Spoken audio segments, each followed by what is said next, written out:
Hello everyone, this is Sakshi Vaishnoi and welcome to Magnet Brains. So students, हम लोग क्या पढ़ने वाले हैं? हम लोग अपनी क्लास 12th मैक्रो इकोनॉमिक्स में जो हमारी रेफरेंस बुक है संदीप गर्ग, उसके अकॉर्डिंग जो हमारा चैप्टर नंबर 8 है इनकम डिटर्मिनेशन एंड मल्टीप्लायर, उसके मिसलीनियस क्वेश्चंस का पार्ट 5। ये वो क्वेश्चंस है स्टूडेंट्स जो कि आप लोगों की जो बुक है उसमें अनसॉल्व्ड प्रैक्टिकल्स के अंडर गिवन है। आपके जो पूरे अनसॉल्व्ड प्रैक्टिकल्स हैं डिफरेंट डिफरेंट पार्ट्स में डिवाइडेड है। सबसे पहले आता है आपका प्रैक्टिकल्स ऑन इन्वेस्टमेंट मल्टीप्लायर, फिर आता है आपका practicals on determination of equilibrium level, फिर आते हैं कुछ आपके मिसलीनियस क्वेश्चंस। तो हम लोग वो जो स्टार्टिंग के मैंने 2 बोले वो हम ऑलरेडी कंप्लीट कर चुके हैं। मिसलीनियस क्वेश्चंस पर आए तो मिसलीनियस क्वेश्चंस में हम लोगों ने 4 पार्ट जो है वो कंप्लीट कर लिया अपने। आई होप सो कि आप लोगों ने वो चारों ही पार्टों को देख लिया होगा। वो चारों ही जो पार्ट्स हैं हमारे वो आप लोगों ने पढ़ लिए होंगे। नाउ आता है हमारा पार्ट 5। पार्ट 5 जो है स्टूडेंट्स वो हमारा कंटिन्यूएशन पार्ट होगा किसका? 4th के बाद में, ठीक है। इन टिल पार्ट 4 हम लोगों ने जो है 58th क्वेश्चन तक कंप्लीशन किया था। अब जो है हम स्टार्ट करेंगे with our 59th question. Now जैसे कि मैं आप लोगों को हर एक वीडियो में बोलती हूं, वैसे ही मैं इस वीडियो में भी बोलूंगी कि स्टूडेंट्स देयर आर पॉसिबिलिटीज कि जो हमारे क्वेश्चंस हैं, जो मैंने आपको क्वेश्चंस दिए हैं और जो आप आपकी बुक में देखोगे संदीप गर्ग में क्वेश्चंस, उसमें ये पॉसिबिलिटीज है, ये हो सकता है कि जो हमारी सीक्वेंस है वो कुछ ऊपर नीचे हो सकती है, ठीक है। सीक्वेंस जो है वो थोड़ी बहुत चेंज हो सकती है क्वेश्चंस की। ये कंपल्सन नहीं है कि सीक्वेंस चेंज होगी, लेकिन हो सकती है। और क्यों हो सकती है, उसके पीछे का क्या रीजन है? तो उसके पीछे का रीजन एकदम सिंपल सा ये है कि students there are different editions of Sandeep Garg, ठीक है। फर्स्ट एडिशन से लेकर लेटेस्ट एडिशन तक नंबर ऑफ एडिशन हो चुके हैं। तो जब ये एडिशन चेंज होते हैं ना, तो ये विद चेंजिंग एडिशन ऐसा नहीं है कि पूरी की पूरी आपकी बुक ही चेंज हो जाती है। सिर्फ और सिर्फ उसमें जो कुछ कंसेप्ट होते हैं, कंसेप्ट भी ऐसे इन दी सेंस की ये जो क्वेश्चन आंसर्स है ये कुछ ऊपर नीचे हो सकते हैं, इस वे में चेंजेस होते हैं। अदरवाइज आपकी जो रेफरेंस बुक्स हैं वो चेंज नहीं होती है। इवन अगर आप संदीप गर्ग में देखते हो कि अगर सीबीएसई ने कोई भी एक पर्टिकुलर टॉपिक है जो कि सिलेबस से हटा दिया है, तो संदीप गर्ग से वो नहीं हटेगा। संदीप गर्ग से वो कहां चला जाएगा, मतलब कि हमारी मेन चैप्टर से वो पार बूस्टर में शिफ्ट हो जाएगा, लेकिन वो आपकी बुक में रहता जरूर है, ठीक है। मतलब कि आपकी जो ये रेफरेंस बुक है इसमें से कुछ भी जो है कट नहीं होने वाला है। वो अगर कुछ भी सीबीएसई कट करता है तो वो चीजें पार बूस्टर में चली जाती है। बस इतना ही डिफरेंस होता है, जो एक फ्रंट का जो कवर पेज होता है वो चेंज हो जाता है, बाकी की जो चीज है वो एज इट इज सेम रहती है।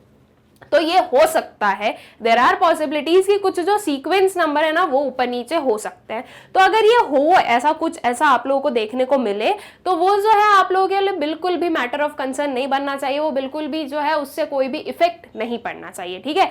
अदरवाइज मतलब कि उसको देखकर ये नहीं कि मैडम के पास में ये क्वेश्चन नंबर 59 पे ये है, हमारे पास में ये नहीं तो हम पढ़ेंगे नहीं, ऐसा नहीं करना है। आपको आपके सारे क्वेश्चंस मिल जाएंगे अगर आप थोड़ा सा जो है ना ध्यान से देखोगे आपके सारे क्वेश्चंस को। तो और अगर नहीं भी मिले ना तो भी उससे भी कोई भी फर्क नहीं पड़ना चाहिए। रीजन बीइंग कि मैं आप लोगों को यहाँ पर जो हूँ क्वेश्चंस भी दे रही हूँ और उनके सॉल्यूशंस भी दे रही हूँ, तो वो बिल्कुल भी जो है आप लोगों को कंफ्यूजन क्रिएट नहीं होगा और बिल्कुल भी कोई भी काइंड ऑफ प्रॉब्लम नहीं अराइज होगी, ठीक है।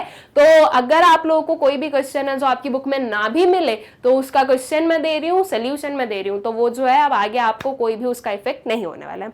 सेकेंड चीज की अगर कोई सा क्वेश्चन ऐसा हो जो आपकी बुक में गिवन हो जो मैंने सॉल्व नहीं करवाया हो तो उसमें भी कोई प्रॉब्लम नहीं है स्टूडेंट्स, बिकॉज हम लोग इतने सारे नंबर ऑफ क्वेश्चंस कर रहे हैं कि अगर आप लोगों ने ये सारे सॉल्व कर लिए तो I can bat you and I can guarantee you कि आप जो हो उस क्वेश्चन को भी सॉल्व कर लोगे जो कि मेरे पास नहीं था और मैंने उसका सोल्यूशन नहीं दिया हो।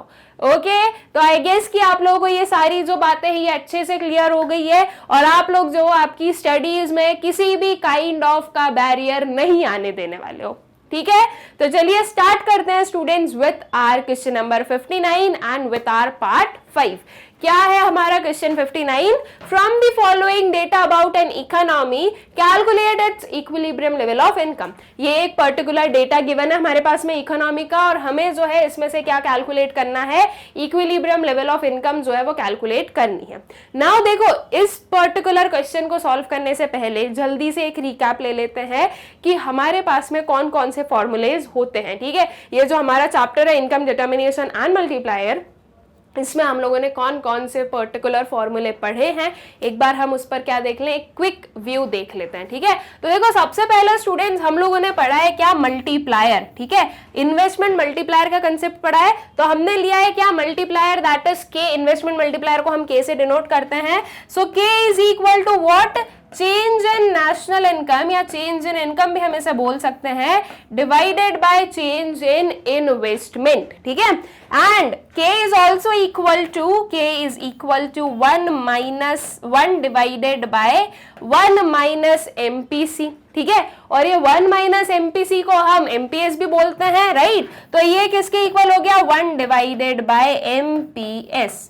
ऑलराइट, तो ये जो आपका k है ये कुछ इस फॉर्म में हो सकता है, मतलब कि k की ये 3 हमारी क्या होती है, वैल्यूज होती है। उसके बाद में students we know at equilibrium AD is equals to क्या होता है, AS होता है। ठीक है, तो AD क्या है, AD है आपका C प्लस I, और AS को हम बोल सकते हैं क्या, Y। ठीक है, तो C plus I is equals to Y होता है। ठीक है, उसके बाद में स्टूडेंट्स 2 फंक्शंस होते हैं हमारे पास में, कौन कौन से, एक होता है कंजम्पशन फंक्शन, एक होता है सेविंग फंक्शन। तो कंजम्पशन फंक्शन क्या होता है, कंजम्पशन फंक्शन होता है C बार प्लस BY। ठीक है, B का मतलब है MPC और C बार है ऑटोनॉमस कंजम्पशन। फिर आता है एक सेविंग का फंक्शन। ठीक है, तो S is equals to minus C bar plus 1 minus BY। ये 1 माइनस B क्या हो जाएगा, 1 minus MPC, that means MPS। ठीक है, और C बार जो आपका ऊपर आपने कंजम्पशन में C बार देखा है, उसी को जब आप नेगेटिव में लिख दोगे तो वो माइनस C बार बन जाएगा। ठीक है, तो minus C bar plus 1 minus BY। Okay, और इसके अलावा और क्या फॉर्मूलेज हैं जो कि हमें इस चैप्टर में यूज हो जाते हैं, तो वो है कुछ आपका MPC का कैलकुलेशन कैसे किया जाता है। MPC होता है आपका change in C divided by change in Y, और MPS क्या होता है स्टूडेंट्स, तो MPS होता है हमारा change in S divided by change in Y। Okay, also according to equilibrium we know I is equals to S होता है, that means investment is equals to savings होती है। ठीक है, और एक और अगर हम एक और फॉर्मूला ले तो क्या है, that is MPC plus MPS is equals to 1। ठीक है, तो ये कुछ फॉर्मूले हैं जो कि हमें इस पर्टिकुलर चैप्टर में यूज में आते हैं। इन सब के थ्रू जो है हम लोग क्या करते हैं, अपना जो हमारे जो क्वेश्चंस हैं वो करते हैं सॉल्व। ठीक है, तो आई गेस कि ये सारे ही जो फॉर्मूलेज हैं ये आप लोगों को अच्छे से क्लियर हैं। अब जो है हम आते हैं किस पर, क्वेश्चन पर। हमें बोला गया है कि ये एक पर्टिकुलर डेटा गिवन है, हमें इकोनॉमी के बारे में हमें कैलकुलेट करना है इक्विलिब्रियम लेवल ऑफ इनकम को। ठीक है, तो अब इक्विलिब्रियम लेवल ऑफ इनकम देख लें कि कैसे फाइंड आउट करेंगे। देखो क्या गिवन है, marginal propensity to consume given है 0.5, ऑटोनॉमस कंजम्पशन एक्सपेंडिचर गिवन है ₹300। ऑटोनॉमस कंजम्पशन एक्सपेंडिचर क्या होता है, C बार। ठीक है, और इन्वेस्टमेंट एक्सपेंडिचर गिवन है 6000। ऑलराइट, अब हमें पता है कि इक्विलिब्रियम लेवल ऑफ इनकम निकालना है, तो एट इक्विलिब्रियम इनकम किसके इक्वल होती है, इनकम इक्वल होती है C प्लस I के। अभी अभी मैंने आप लोगों को बताया। ठीक है, इस C को मैं इस वे में लिख सकती हूँ C बार प्लस BY। ठीक है, और इसमें मैं ऐड कर दूंगी क्या, ये इन्वेस्टमेंट। ओके, अब ये जो वैल्यूज है स्टूडेंट्स, मैं इन सारी वैल्यूज को अगर पुट कर दूं तो मेरा जो Y है वो इजीली जो है हम लोग क्या कर सकते हैं, कंप्यूट कर सकते हैं। ठीक है, तो इस Y को एज इट इज Y रहने दो, इज इक्वल्स टू C बार हमें पता है कितना है, 300 है, प्लस B क्या है स्टूडेंट, 0.5 है, और Y को एज इट इज Y ले लो बिकॉज Y की हमारे पास में वैल्यू है नहीं, और इन्वेस्टमेंट हमें गिवन है कितना, 6000। ठीक है, ये पर्टिकुलर हमारे पास में इक्वेशन आई है। अब हमें जो है इस इक्वेशन को सॉल्व कर देना है। जब हम इस इक्वेशन को सॉल्व कर देंगे स्टूडेंट्स, तो हमारे पास में आ जाएगी किसकी वैल्यू, Y की वैल्यू। दैट मीन्स जो नेशनल इनकम की वैल्यू है वो निकल जाएगी। ठीक है, तो आई गेस कि आप लोगों को इसका जो पूरा कैलकुलेशन है वो अच्छे से क्लियर हो गया है कि आप लोग इसे कैसे कैलकुलेट करने वाले हो। अब जो इसका आंसर है वो देख लेते हैं कि क्या होगा। So y is equals to C plus I, ये मैंने बता दिया, यहां तक मैंने बता दिया। अब जो है हमें आगे का कैलकुलेशन करना है। देखो इस 0.5y को हम ले जाए अपने लेफ्ट हैंड साइड पर, तो ये क्या हुआ, ये हुआ आपका y माइनस 0.5y। ठीक है, और ये 6000 प्लस 300 कर दो तो ये कितना आ गया आपका 6300। ठीक है, अब आपके पास में क्या सॉल्व करना है स्टूडेंट्स, 6300 डिवाइडेड बाय 0.5। अगर आप इसे सॉल्व कर दोगे तो आपके पास में आ जाएगी क्या, y की वैल्यू। ठीक है, तो यहां से मैं पॉइंट हटा दूं तो हमारा कैलकुलेशन इजी हो जाएगा। इस पॉइंट को हटा दो, इधर कर दो क्या, 10।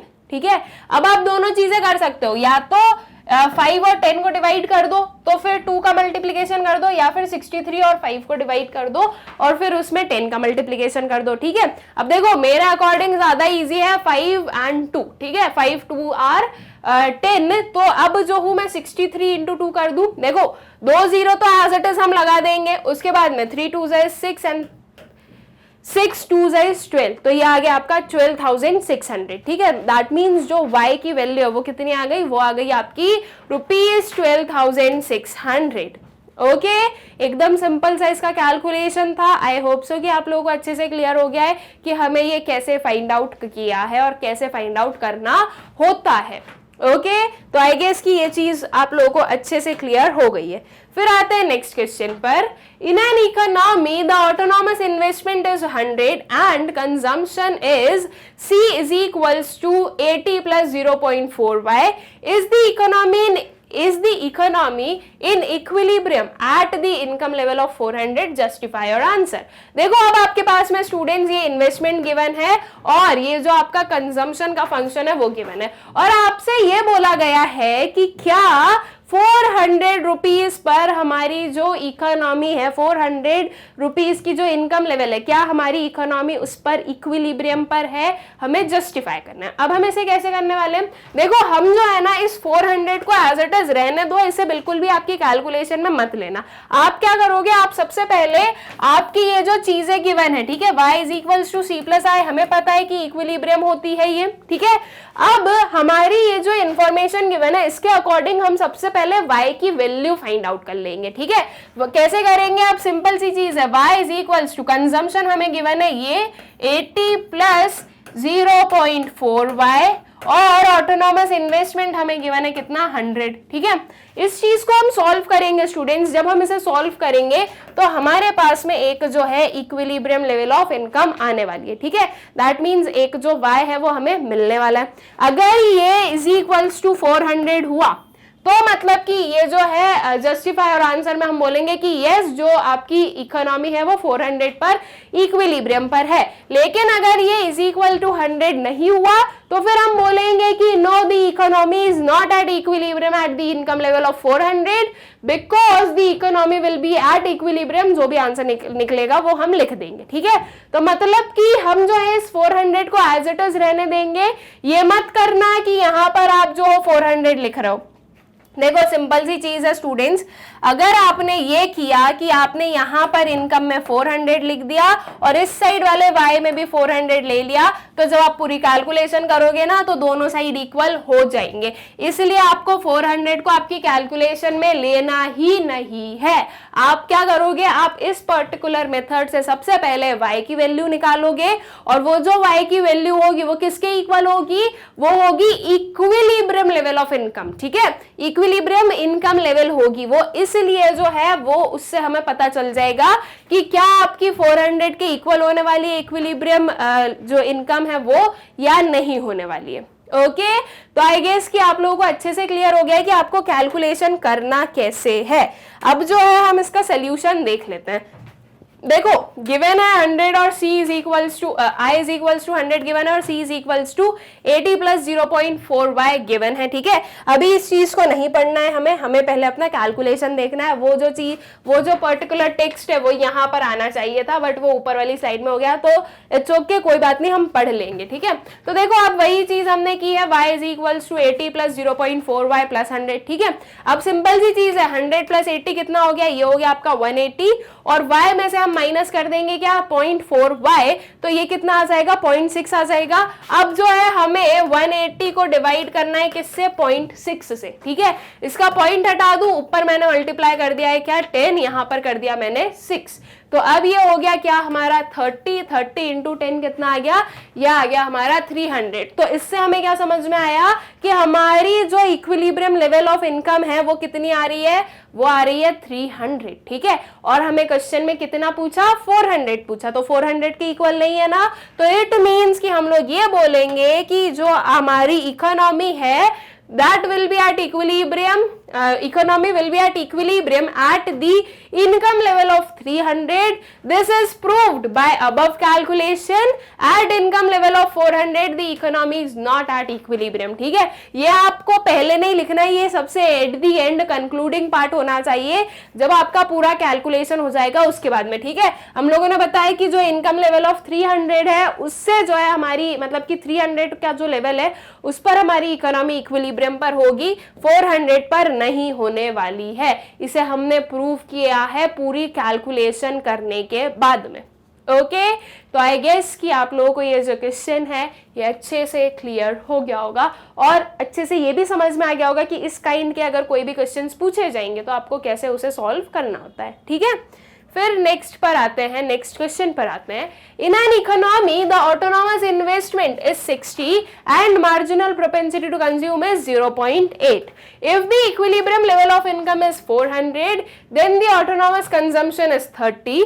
ट्रू और फॉल्स, जस्टिफाई योर आंसर। अब ये बोला गया है, देखो अब हमें क्या बोला है, हमें बोला है कि आपके जो इन्वेस्टमेंट है वो कितना है, 60 है, ठीक है। उसके बाद में आपका जो एमपीसी है वो गिवन है, कितना गिवन है स्टूडेंट्स, 0.8 गिवन है, ठीक है। अब ये बोला जा रहा है कि अगर इक्विलिब्रियम लेवल ऑफ इनकम 400 है, ठीक है, मतलब कि y इज इक्वल्स टू अगर 400 है तो फिर जो आपका ऑटोनॉमस कंजम्पशन है वो 30 होगा। ये ट्रू है या फॉल्स है, मतलब कि सी बार इज इक्वल्स टू 30 होगा या नहीं होगा, ये हमें ट्रू या फॉल्स बताना है, ठीक है। तो देखो जैसे हमने अभी एक equilibrium level of national income निकाली थी ना, सेम वे में अब हम क्या कर लेंगे, ऑटोनॉमस कंजम्पशन निकालेंगे। इस 30 का हम कोई भी यूज नहीं करने वाले, इस 30 को आप एज इट इज रहने दो और आपकी जो इक्विलिब्रियम लेवल ऑफ इनकम है 400, ये हम कैलकुलेशन में लेंगे, एमपीसी लेंगे, आई लेंगे और इसकी हेल्प से हम अपना सी बार निकालेंगे, ठीक है। और अगर वो 30 के इक्वल हुआ तो हम बता देंगे कि हाँ ट्रू है ये चीज, और अगर 30 के इक्वल नहीं हुआ तो हम बोल देंगे कि ये क्या है, ये है फॉल्स, ठीक है। तो आई गेस कि ये चीज भी आप लोगों को क्लियर हो गई कि आपको कैसे कैलकुलेशन करनी है, ठीक है। अब जो है इसका प्रॉपर कैलकुलेशन देख लेते हैं स्टूडेंट्स हम लोग और देखते हैं कि क्या ये ट्रू होगी या फॉल्स होने वाली है। ओके, सो गिवन है क्या, I is equals to 60, MPC is equals to 0.8 and Y is equals to 100। To find is what, C bar would be 30 और नॉट। हमें फाइंड क्या करना है कि सी बार जो है दैट मींस ऑटोनॉमस कंजम्पशन जो है वो 30 होगा या नहीं होगा। Now we know y is equals to c plus I. अब हमें पता है कि y किसके इक्वल होता है, c प्लस आई के इक्वल होता है। हमें c नहीं पता, मतलब कि कंजम्पशन नहीं पता है, लेकिन हमें जो है इनकम और इन्वेस्टमेंट पता है। तो ये हो गया 400 is equals to c plus 60, ठीक है। तो आपका 400 माइनस 60 किया तो c की वैल्यू आ गई, दैट मीन्स कंजम्पशन की वैल्यू आ गई कितनी, 340 रुपीज की। अब कंजम्पशन आ गया स्टूडेंट्स, तो कंजम्पशन की हेल्प से हम क्या निकालेंगे, अपना सी बार निकालेंगे। तो ये होगा आपका c is equals to C bar plus B Y होता है, ठीक है। वो उस साइड c और सी बार इस साइड है, ओके। तो c is equals to C bar plus B Y होता है। c हमारे पास में कितना है, 340 है। आपका सी बार हमें फाइंड आउट करना है, बी एमपीसी गिवन है 0.8 और y जो है वो 400 गिवन है, ठीक है। अब इसको सॉल्व कर दो, 0.8 इंटू 400 कितना होता है, ये होता है आपका 320, ठीक है। तो अब इस 340 में से 320 को हम माइनस करेंगे तो सी बार कितना आया हमारा, 20 आया है। तो इससे हमें ये समझ में आया है कि सी बार इज इक्वल्स टू 30 वाली जो सिचुएशन है या कंडीशन है वो एक फॉल्स कंडीशन है, वो सही नहीं है, ठीक है। सी बार जो 30 है वो नहीं हो सकता, सी बार 20 होगा। Okay, so hence C bar is equals to 30 is false as the value of autonomous consumption will be 20. Now ये वाला कैलकुलेशन तो I know कि आप लोगों को समझ में आ गया। इसके अलावा स्टूडेंट्स हम एक और कैलकुलेशन कर सकते हैं। क्या करेंगे उसमें, देखो simply low y is equals to c plus I we know, ठीक है। अब y हमारे पास में 400 गिवन है, C bar plus B Y हमें करना है, तो हमें क्या मिलेगा, कंजम्पशन मिलता है। बी हमारे पास में 0.8 गिवन है और ये है आपका 400, ठीक है। और जो आपका इन्वेस्टमेंट एक्सपेंडिचर है स्टूडेंट्स, वो आपका 60 गिवन है, ठीक है। तो ये चीजें हमारे पास में है। अब इसको अगर मैं सॉल्व कर दूं तो भी मुझे सी बार की वैल्यू मिल जाएगी। मतलब कि मैं पहले कंजम्पशन निकालूं और फिर कंजम्पशन से कंजम्पशन फंक्शन पर आऊं, वो चीज कंपलसरी नहीं है, हम डायरेक्टली इससे भी फाइंड आउट कर सकते हैं। देखो एकदम सिंपल है, ये हुआ आपका 400 is equals to C bar plus 0.8 into 400 कितना हो गया, ये हो जाता है आपका 320 और इसमें प्लस कर दो कितना 60, तो 320 प्लस 60 कितना होगा 380। तो अब हमें क्या करना है, 400 minus 380 is equals to C bar, that is 20 is equals to C bar, ठीक है। तो आप इस पर्टिकुलर वे में भी कैलकुलेशन कर सकते हो और इस वे में भी कैलकुलेशन कर सकते हो, जो कि हम लोगों ने अभी किया था कि पहले हमने कंजम्पशन निकाल दिया और फिर उससे जो है हम अपने कंजम्पशन फंक्शन पर आ रहे हैं। तो दोनों ही कंडीशंस या दोनों ही सिचुएशंस सही है, आपको जो ज्यादा बेटर लगे आप उससे कर सकते हो। आंसर आप देख सकते हो कि दोनों में क्या आ रहा है हमारा, दोनों में ही जो आंसर है वो हमारा 20 आ रहा है। ओके, तो आई गेस कि आप लोगों को ये जो क्वेश्चन है ये अच्छे से क्लियर हो गया होगा कि आपको इसे कैसे सॉल्व करना और हमने इसे कैसे सॉल्व किया है, ठीक है। ऐसे जो कोई भी जस्टिफाई और आंसर ट्रू और फॉल्स काइंड ऑफ कोई भी क्वेश्चन आ जाए तो हमें क्या करना होता है, हमें जो है उस पर्टिकुलर नंबर को एज इट इज रहने देना है, उसको तो हमें टच भी नहीं करना है, हमें अपनी पूरी कैलकुलेशन करना है, जो भी आपका आंसर होगा उसकी वैल्यू निकालनी होती है और फिर देखना है कि क्या वो दोनों चीजें इक्वल हो रही है। अगर हो रही है तो हम बोलेंगे कि हाँ ये सही है, अगर नहीं हो रही है तो हम बोल देंगे कि नहीं ये चीज क्या है, गलत है, ठीक है। तो आई गेस कि आप लोगों को ये जो सारी चीजें हैं ये अच्छे से क्लियर हो गई है, ठीक है। फिर जो है हम आगे चलते हैं अपने नेक्स्ट क्वेश्चन पर। An economy is in equilibrium, calculate national income from the following. एक इकोनॉमी इक्विलिब्रियम पर है, हमें कैलकुलेट करना है क्या, नेशनल इनकम। नेशनल इनकम कैसे कैलकुलेट कर लेंगे, देखो ऑटोनॉमस कंजम्पशन गिवन है C bar, marginal propensity to save given है, ये ध्यान रखना, ये क्या है, marginal propensity to save given है। हम जो अपना फॉर्मूला यूज करते हैं, जो अभी तक हम लोग सीखे हैं, उसमें हम क्या करते हैं, उसमें हम ये पर्टिकुलर चीज करते हैं, ठीक है। मतलब कि हम लेंगे सी बार प्लस बी वाई, ठीक है। तो ये जो B है स्टूडेंट्स, ये किसके इक्वल होता है, B का मतलब होता है MPC, यहाँ पर MPS गिवन है, तो हम जो है फाइंड आउट कर लें B is equals to 1 minus 0.2 हो जाएगा। B होता है हमारा MPC और MPC को अगर हमें निकालना है MPS में से तो हम क्या करेंगे, 1 माइनस MPS करेंगे तो MPC मिल जाएगा। So B is equals to 1 minus 0.2, तो ये आ जाएगा आपके किसके इक्वल, 0.8 के इक्वल, ठीक है। तो जो B की वैल्यू वो क्या आ गई, 0.8 आ गई है, ठीक है। तो ये B हमें मिल गया। C बार जो है वो कितना है, 100 है, B हमें मिल गया है 0.8, Y हमें नहीं पता है और ये जो लास्ट वाला आपको गिवन है ये क्या है, इन्वेस्टमेंट एक्सपेंडिचर 200। ओके, अब इसे अगर मैं सॉल्व करूंगी स्टूडेंट्स इस पर्टिकुलर चीज को, तो मुझे क्या मिल जाएगी, मुझे मिल जाएगी y की वैल्यू, जो कि क्या होगी हमारी, जो कि हमारी इक्विलिब्रियम लेवल ऑफ इनकम होने वाली है, ठीक है। तो बस इसको हमें सॉल्व करना है, तो हमें अपनी जो y है दैट इज जो इक्विलिब्रियम लेवल ऑफ इनकम है वो मिल जाएगी, ठीक है। अब यहाँ पर ध्यान देने वाली चीज यही थी कि यहाँ पर आपको marginal propensity to save given है, ठीक है।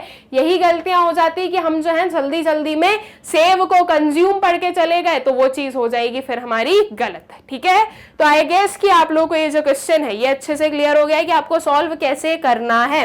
आगे देखते हैं, गिवन है आपके पास में सी बार 100 का, एमपीएस है 0.2 और आया है क्या 200, ठीक है।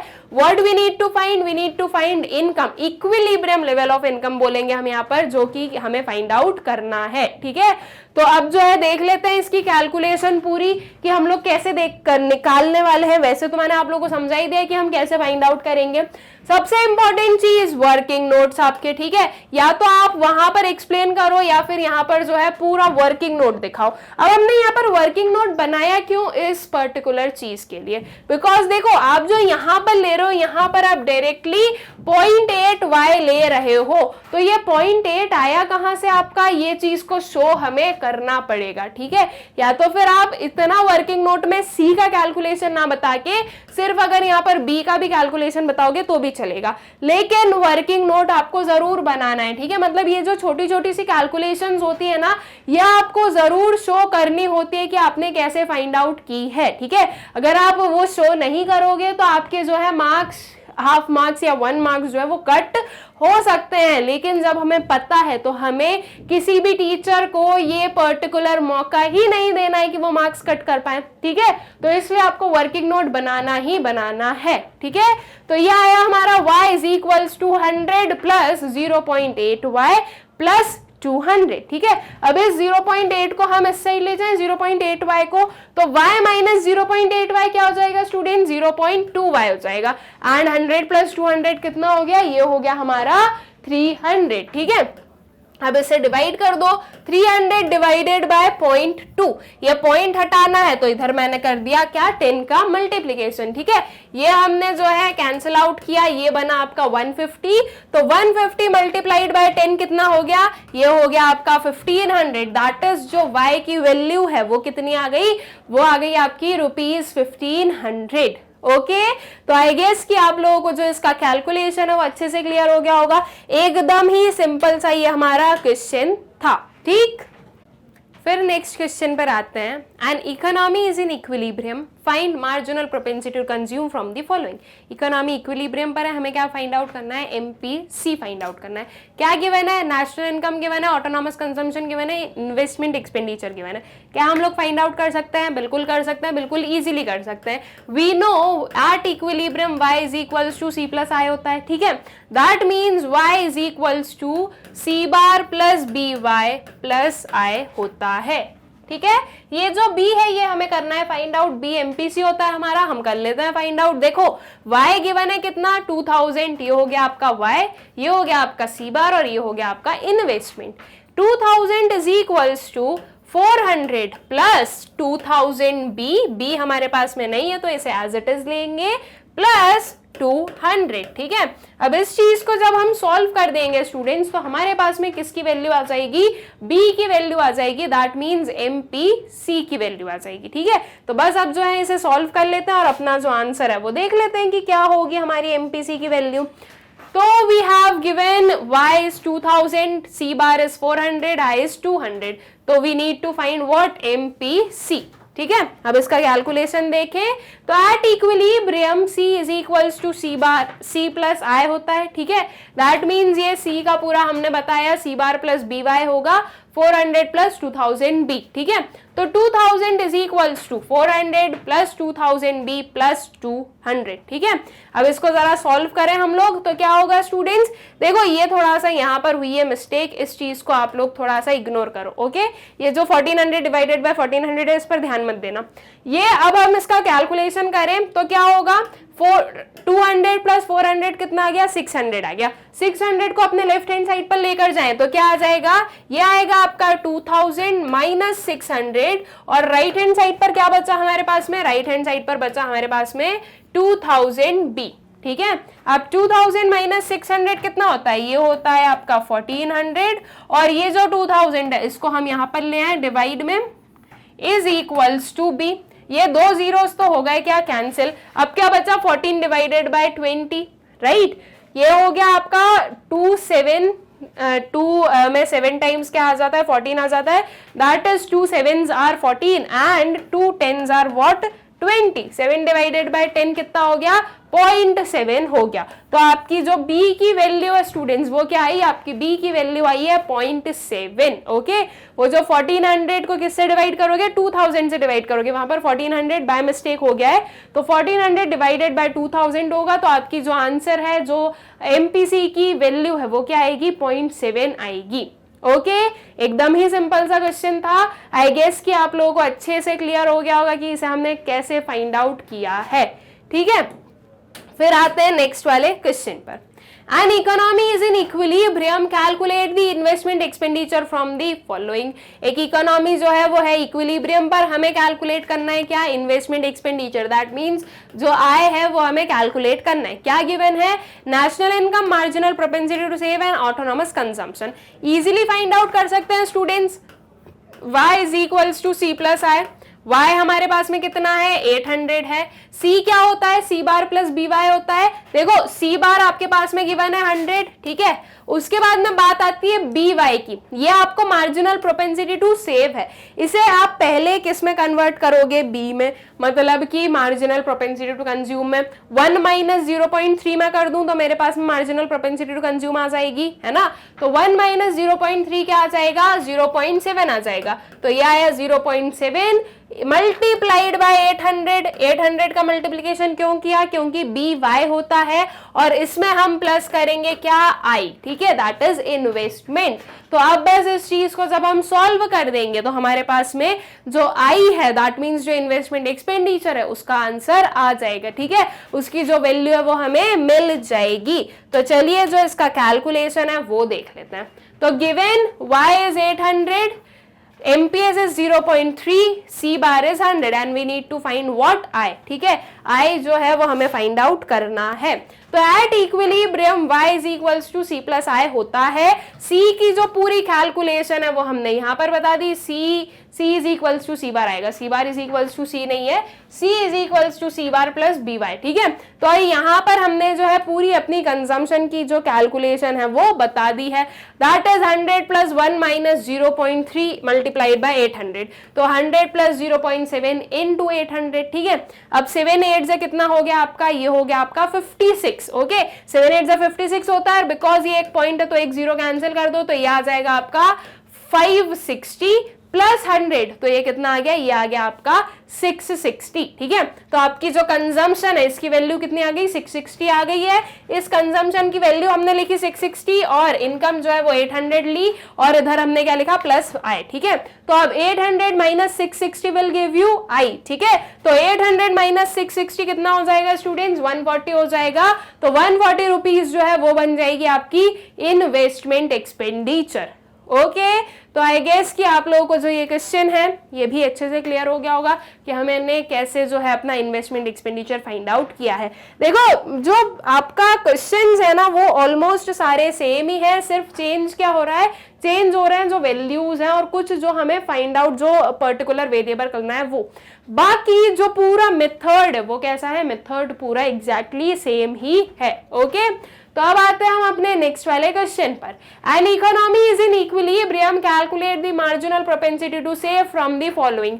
अब हमें फाइंड आउट करना है एमपीएस, ठीक है, और इकोनॉमी इक्विलिब्रियम पर कहीं जा रही है। क्या क्या चीजें गिवन है, national income that is Y given है, autonomous consumption that is C bar given है और investment that is I given है। हमें फाइंड आउट करना है एमपीएस, कैसे करेंगे, देखो सिंपल सी चीज है। सबसे पहले जो है हम अपना एमपीसी फाइंड आउट कर लेते हैं, बिकॉज ये जो सारे हमारे पास में वेरिएबल्स गिवन है इसके हिसाब से या इसके हेल्प से जो है हम एमपीसी फाइंड आउट कर सकते हैं। और अगर मेरे पास में एमपीसी आ जाए तो वो जो भी वैल्यू आएगी उसे अगर मैं 1 से माइनस कर दूंगी तो मेरे पास में एमपीएस आ ही जाएगा, ठीक है। तो आई गेस कि आप लोगों को क्लियर हो गया है कि आपको कैसे कैलकुलेशन करनी है। नाउ वही चीज करेंगे हम, y is equals to c plus i, right, that is c bar plus by plus i is equals to y, ठीक है। सारी वैल्यूज पुट करेंगे जिससे कि हमें जो है b की वैल्यू मिल जाएगी। फिर इस b को जो है हम 1 से माइनस कर देंगे तो हमें मिल जाएगा अपना MPS, जो कि हमें फाइनली फाइंड आउट करना है, ठीक है। तो आई गेस कि आप लोगों को कैलकुलेशन तो अच्छे से क्लियर है कि कैसे आप लोग इसे कैलकुलेट करने वाले हो। तो देखो गिवन है y is how much 1000, c bar is 100 and i is 120 and we need to find what, we need to find MPS, ठीक है। तो चलो इसकी जो कैलकुलेशन है वो देख ही लेते हैं हम लोग। तो at equilibrium y is equals to c plus i होता है, that is 1000 is equals to 100 plus 1000b plus 120। ये पूरा जो हमारा c का फंक्शन है वो हमने बताया c bar plus B Y का। c बार है हमारा 100, b है, b को हमने एज इट इज b लिया और y क्या है हमारा 1000 है, ठीक है। तो अब देखो सिंपल कैलकुलेशन, 120 प्लस 100 कितना होता है, 220 होता है। तो 1000 में से हम माइनस करेंगे किसको, 220 को, और इस साइड जो है 1000 भी हमारा एज इट इज रह गया है।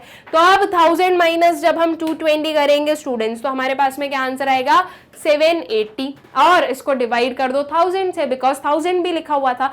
1000 से डिवाइड करने का मतलब क्या हो गया कि हमें जो है सिंपली अपने जो जीरोस है उसे डेसिमल में कन्वर्ट करना है। अब 2 जीरो बचे तो 2 डिजिट्स के पहले हम क्या लगा देंगे, अपना डेसिमल लगा देंगे, ठीक है। तो ये क्या हो गया, 0.78 इज इक्वल्स टू क्या आई है, बी की वैल्यू आई है, दैट इज एमपीसी की वैल्यू हमें मिली है, ठीक है। अब एमपीसी हमें मिल गई है तो इससे हम एमपीएस निकाल लेंगे। MPS is equals to 1 minus MPC होता है, दैट इज 1 माइनस 0.78 हमें करना है। तो जब आपने 1 में से 78 माइनस किया स्टूडेंट्स, 0.78 माइनस किया, तो आपके पास में क्या आ गया, 0.22, ठीक है। ये वैल्यू बनी आपकी किसकी, ये पर्टिकुलर आपकी वैल्यू बनी है एमपीएस की, जो कि हमें फाइंड आउट करना था।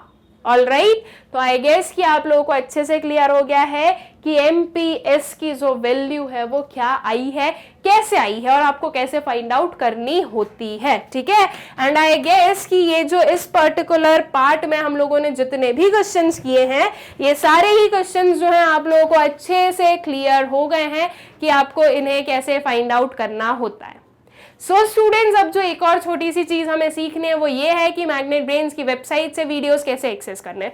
बहुत ही सिंपल सा प्रोसीजर है, आपको करना है गूगल ओपन और आपको उस पर सर्च करना है www.magnetbrains.com। तो जो हमारी वेबसाइट है वो हो जाएगी ओपन।